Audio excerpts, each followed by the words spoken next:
Hi everyone, welcome to episode 15 of Share a Slice with Sean. This week we've got Tim Chizmar on the line from California. But first, I'd like to tell you about the new Facebook page the show has. If you just search for Share a Slice with Sean over at Facebook, you can get to that page, and if you like it, it would be fantastic. Also, remember that you can leave a rating or a review over at iTunes. If you do that, that will increase the visibility of the show. If it's a positive review, more people might actually listen to the show. That would be fantastic. I truly would appreciate that. Also, remember, you can follow the show at Slices Podcast over at Twitter. And, of course, Android users can pick it up at Stitcher and a number of other places. Well, with all that plugging aside, let's get right to the show now.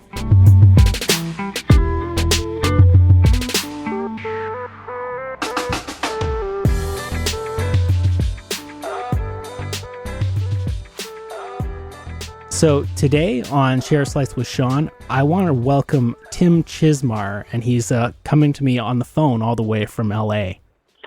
Hey there. I guess I discovered you through Gin and Tonic and also through Corpsey because there was an interview that was done at a nude comedy show. I guess let's get started with that. Tell me a little bit about the comedy shows that you do and, what's involved with those in LA. Sure. Yeah, I've always been an outspoken nudist for a long, long time. I was even born naked. How about that? And a long time ago, I thought about, I wanted to do this tour where the comedians were naked and the audience was naked, because there have been naked comedy shows before, but they did not require that the audience be naked. And I feel like that's kind of like making us the butt of the joke. So people can come and like, oh, there they are, there's the weirdos, there's the whatever. And I'd rather it be more like Rocky Horror Picture Show in that everybody is naked. So it's not like, oh, the weirdos. It's like, you're one of us tonight. And it teaches them that, all bodies are okay and that you don't have to be perfect and that nobody is. And so we've been doing those shows for, 4 years, 5 years. And it's grown to the point where I just signed a deal with a TV network. And they have me in a holding pattern. So that's why this year, Alan Levin over at Two Roads Theater, I helped him get started with his own shows. And my shows were sponsored by ANR, by the way, the American Association for Nude Recreation. We had lots of nudist groups and rights groups involved in my shows. And I've helped to get this other group started with their show. So mine was called Nudist Comedy, and this new group is Nude Comedy LA. And I have helped him get started, and he's been doing, he's had 2 weekends of shows so far, and because I'm in a holding pattern. I sold the idea to a TV network, and they won't let me touch it for the rest of this year because it could potentially become a TV show. So in the absence of that, I'm letting my fans know about these other shows, and he has nude plays, he has nude open mics, he's having naked karaoke. So I feel like I've really created something that has grown. And just so you know, we've been on major radio stations. We've been on doing nude comedy shows at colleges. We've done private nudist resorts. We've done non-landed clubs. I mean, we're all over the place, so it's a blast. I mean, once everybody's naked in the room, it kind of normalizes things. You might feel kind of funny or cold at first, but after a while, it becomes... I mean, you're just sitting there probably, and you're thinking, okay, is this person in the stage funny or what? We've had reporters come out from Vice Magazine or the Jewish Journal or Playboy, and they've done write-ups about our shows and how, the person writing it's like, oh, I'm concerned about acne on my back or, whatever it is. And then once they get there, they realize nobody cares. Nobody cares what you look like. I had a little person friend that I took to a nudist resort, and she wrote this really humorous article that you can find in the extras on nudecomedyla.com. And she's a little person, so she's like, dwarf, little, and she's used to people always staring at her.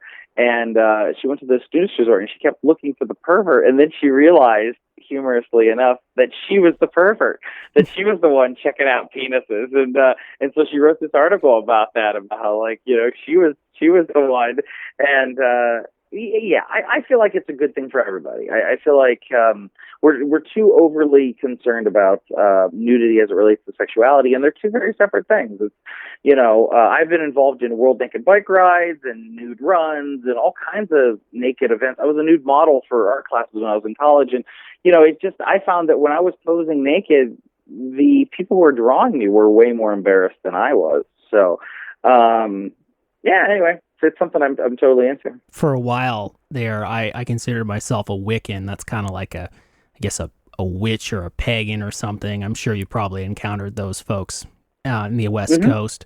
And we went to a couple of pagan outdoors camping kind of thing. They were like festivals.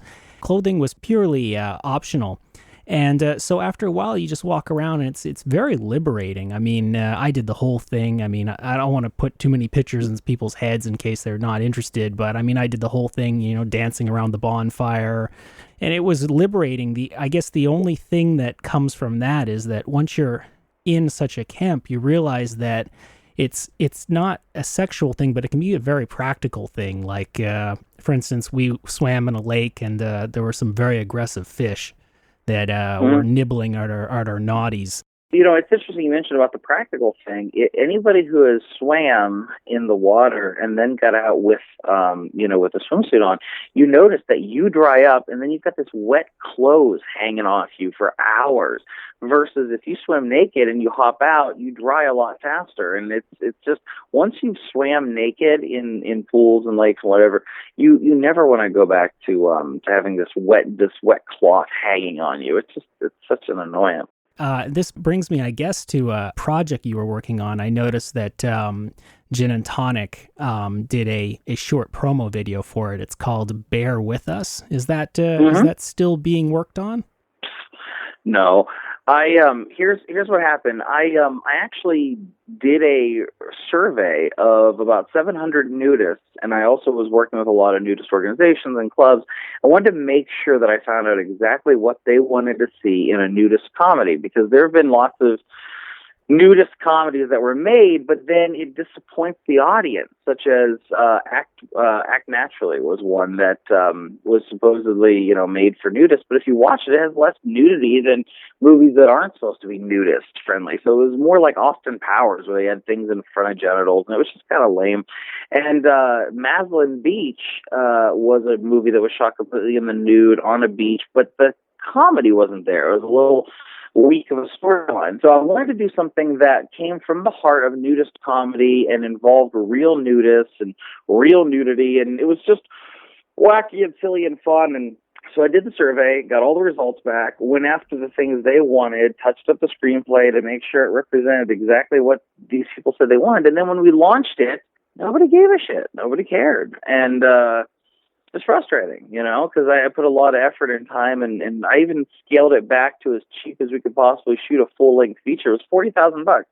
And even when it became obvious that the nudists weren't contributing towards it, I went after the nudist groups, and I told them, we're not even looking to sell this because of distribution issues with nudity.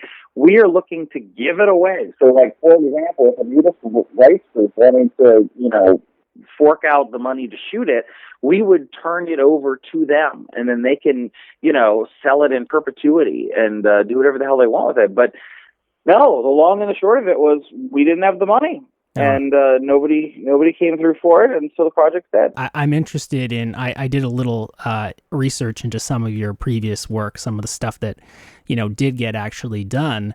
One of them is called Naked Alien Massacre, and I think that fits into the sort of nudist and naked theme as well. That was a movie that you did, I don't have the date in front of me, but it was actually produced. A few years back, yeah. I've done a lot of horror flicks. I worked with Creeperson on about 7 movies, and then I branched off, and I've worked with Full Moon, I've worked with Asylum, I've worked with Trauma, Lloyd Kaufman, a bunch of those guys are friends of mine. For my writing, Clive Barker gave me a quote, and so did Kevin Smith, and yeah, I've written a bunch of books and sold a lot of screenplays and worked on a lot of movies, and right now we are working on one called Church, which is a combination of vampires and demons and angels and biker gangs and pro wrestlers, and it's pretty outrageous and over the top. But yeah, as far as Naked Alien Massacre goes, it was aliens in the woods around a nudist resort. It was fun. It was a blast. And I just finished my second Killjoy movie, which, if you know Full Moon, they're the guys that did Puppet Master. Well, they have a series of evil killer clown movies called Killjoy, and I was in one called Killjoy Goes to Hell. And then the director, John Lachago, liked me so much that he increased my character and pushed me up to the top, and now I was one of the stars of the one that just shot a few months ago called Killjoy Psycho Circus. So that'll be coming out to Redbox and Hulu and whatever. So that's, yeah, man, I dig that stuff. I really do. I grew up into the horror stuff, whereas normal kids had their parents playing Disney films for them. My mother was playing like cannibal movies and zombie movies for me. So yeah, it just comes natural, the horror stuff. So. And I mean, based on what I can see, there's an underline of fun underneath these horror films. It's not, I'm not seeing horror here like The Ring or something like hard. This is like fun horror films. You have like zombies and vampires and that kind of thing. Comic book kind of stuff. Oh, totally. Oh, completely. When you say comic book, absolutely. I write for First Comics News and Icons of Fright and Fangoria, and I'm on panels at Comic-Cons all the time. I love that kind of stuff, and I try to follow along the lines of, I tell people the one we're doing right now follows Preacher, Hellboy, Constantine, The Crow. That's the kind of sensibility I want as we're dealing with the devil and hell and angels, and it's larger than life personalities, and it's like a live action comic book. Absolutely, that's why we're utilizing pro wrestlers. We have Jake the Snake Roberts and Tommy Dreamer and John Morrison and Maria Kanellis and Shelly Martinez and Sabu and Christopher Daniels and Gangrel and et cetera, et cetera, et cetera. So we have models and pro wrestlers, and we have one of the voices of the Buttercup on the Powerpuff Girls. Natalie Palomides is in it, and Trent Haga from Full Moon movies and stuff. So it's, yeah, absolutely. I want it to be fun. I feel like the biggest compliment a movie can have is, would you watch it again? When it's done, would you watch that movie again? And if you wouldn't, I don't think it's a success. So, for example, Guardians of the Galaxy was such a huge hit, last year or the year before. And I must have watched that damn movie like 4 times in the theater and probably 4 times on online. And it's just fun. It's a fun movie. If you run into it playing on HBO, you're like, oh, I'm going to stick around and watch it because it's just fun. And so that's my goal. My goal as a filmmaker is to make something that people say, that was a blast. Hey, that was fun. Hey, and being just disgusting for the sake of disgusting or scary with no reason why it's scary isn't, I don't feel like it succeeds in that. So I'd like to be a little dash of scary, a little dash of action, a little dash of humor. I think overall in like a comic booky sensibilities, I think does the trick. I mean, the world's a stressful and frustrating and scary place to begin with. You don't need to, make it a total bummer of a movie. So these movies, I've seen the trauma films. What was the first one I ever saw? It was called Tromeo and Juliet. That was a classic. That was written by James Gunn, who went on to do Guardians of the Galaxy. Really? Okay, I'm going to have to see this Guardians of the Galaxy. I have never seen it before. It's wait, come on. It's a Marvel film in space. Really? Oh, God. Okay, sorry. So I promise you I'm not a film snob. When did this come out?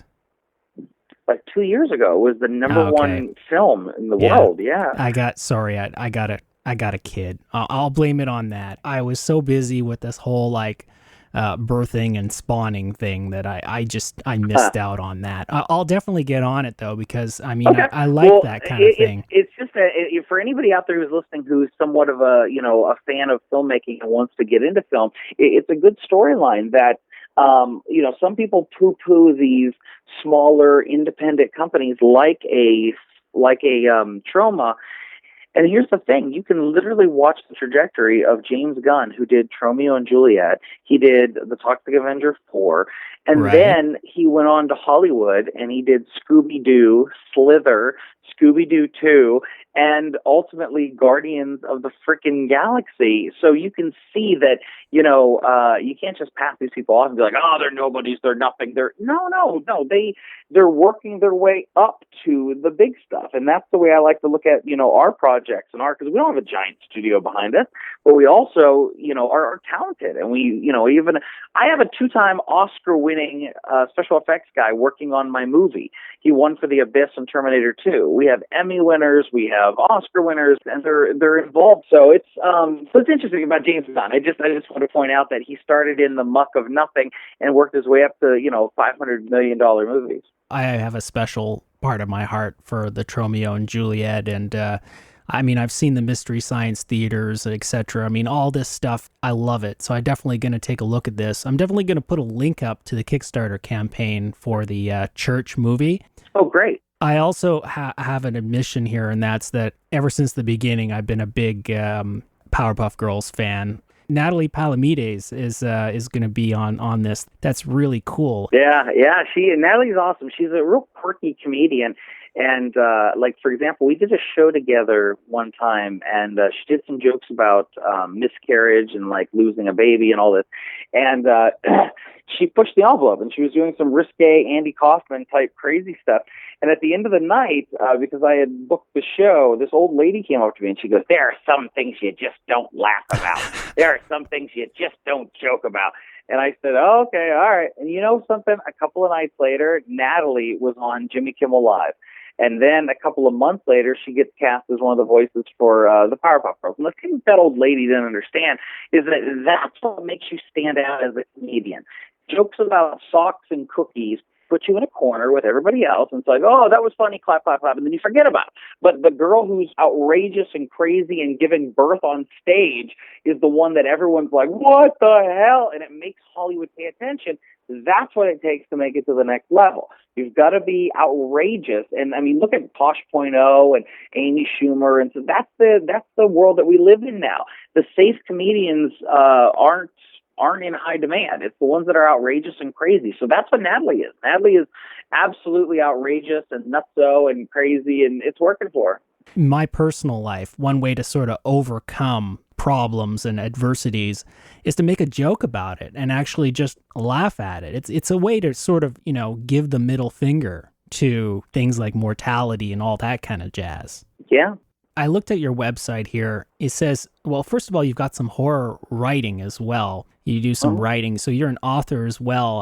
I think I saw a book, the title, I should have written it down. It was 18-Wheeler or something along those lines. 18 Wheels of Horror just came out on paperback, actually. It was the larger version, and now it's in paperback. It's offered at all these trucker stores all over the United States. So I'm very excited about that one. It's a collection of short stories, all related to truck driving, and I have a short story in that.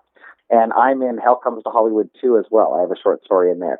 So yeah, I've sold short stories, I've sold screenplays. I have not published a full-length novel yet, but I think I'll be doing that here shortly. So I'm very excited. I actually was reading on the site. It says there's a story about how you had a problem with a teacher. I don't know which one it was. You were actually, the teacher was concerned about some of your interests in horror. Was that it?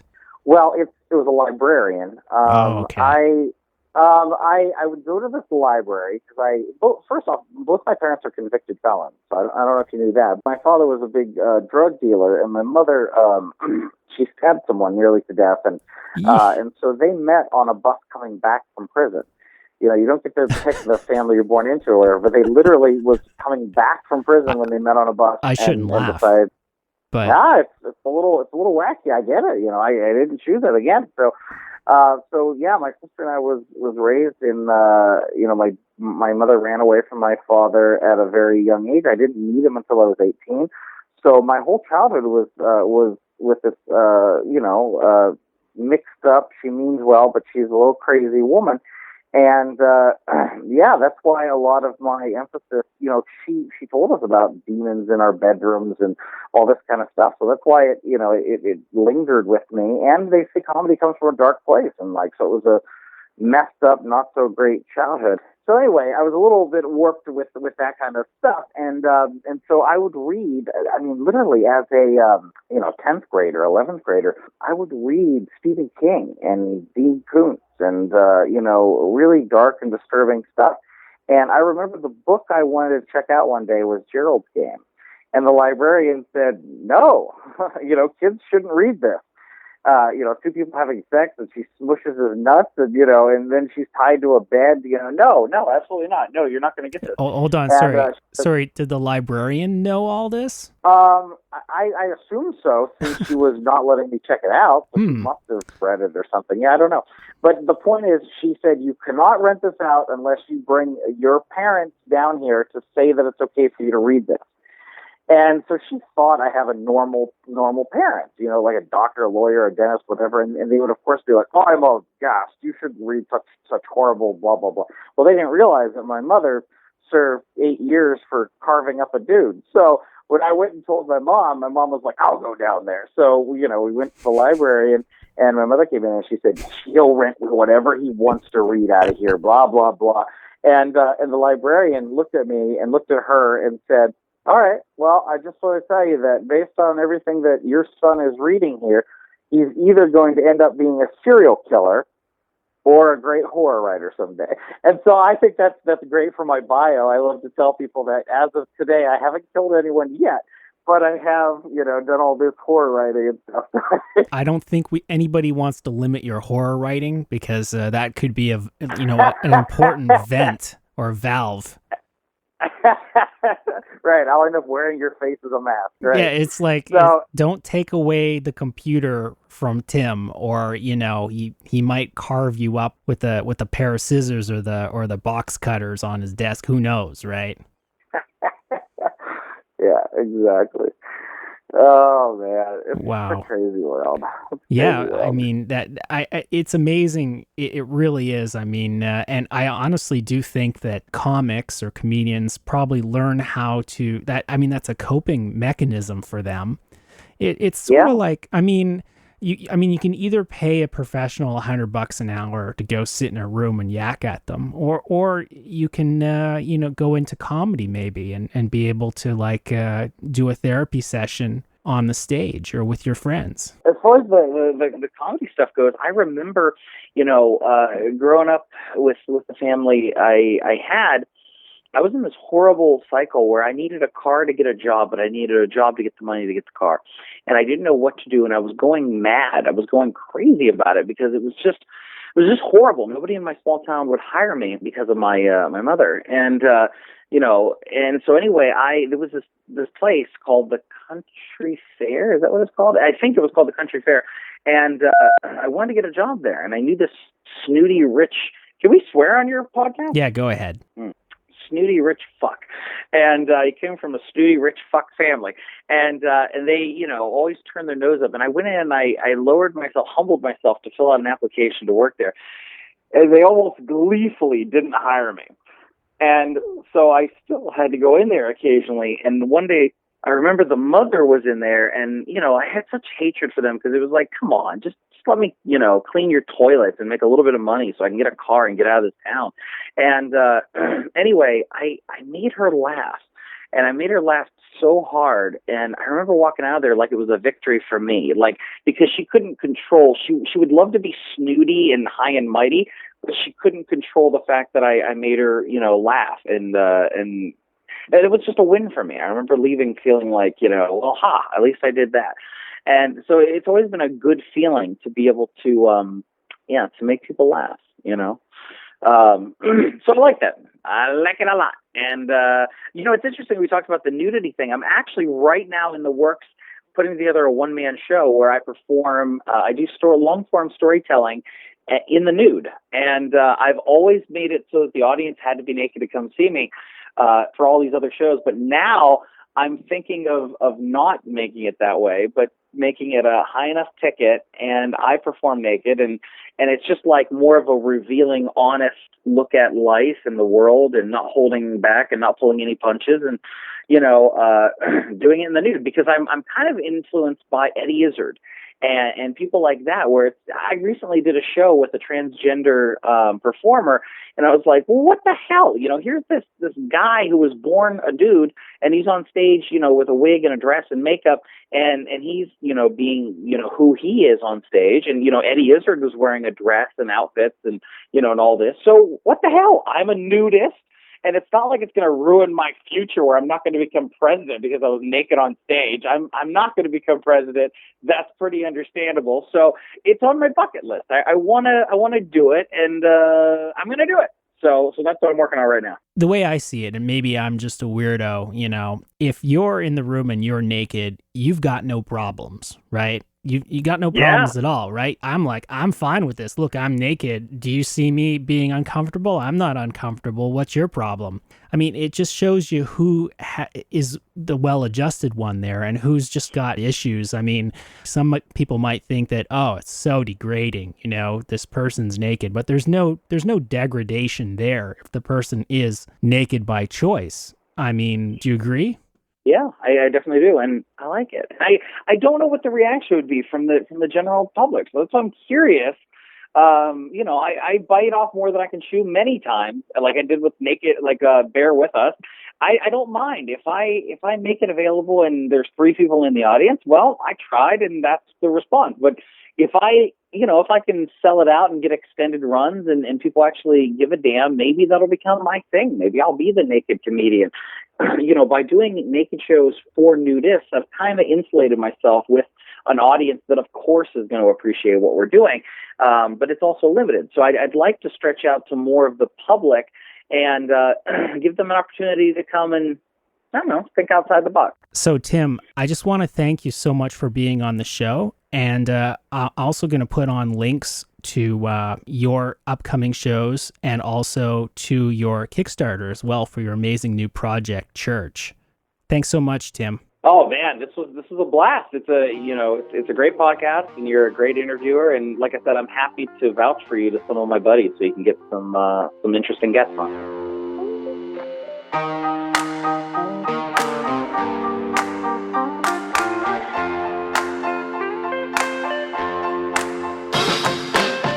Well, I hope you liked the show. Next week, we've got Mike Smith from the Poorly Summarized podcast. This podcast is sort of like our brother / sister / cousin / auntie twice removed. It truly is a great podcast, and I'm honored to have him on the show. I'm actually going to be on their show in June, so I'm pretty psyched about that. Meanwhile, I'll just let you know that all the music for this episode was done by Chromatics Music. That's Kromatiks, and it's used with permission. So thanks so much for listening. Remember to like us on Facebook or leave us a rating on iTunes. It would be fantastic. And can't wait to see you next week.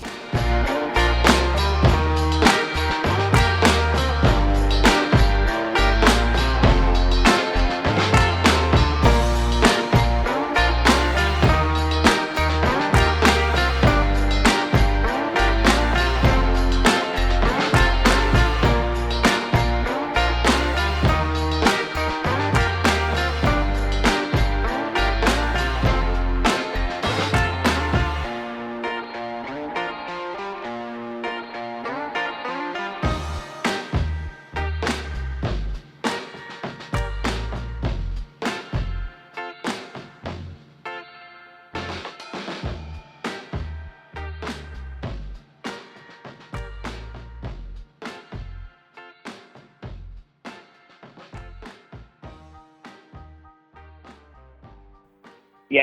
I'm sorry. Hang on one second. My landlady's I'm naked, and my landlady just waved at me through the window to me to borrow some scissors, and so here I am laying naked on my bed. I'm like, all right, give me a sec. But no, I want to go into detail about that. Let me just grab her some scissors.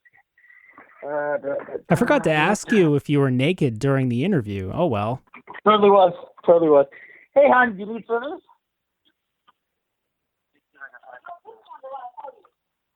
Oh, good. Okay. I can't find something, but I do have my knife. Here you go. There you go, dear. I am handing her a butterfly knife. Thank you, hon. Appreciate it.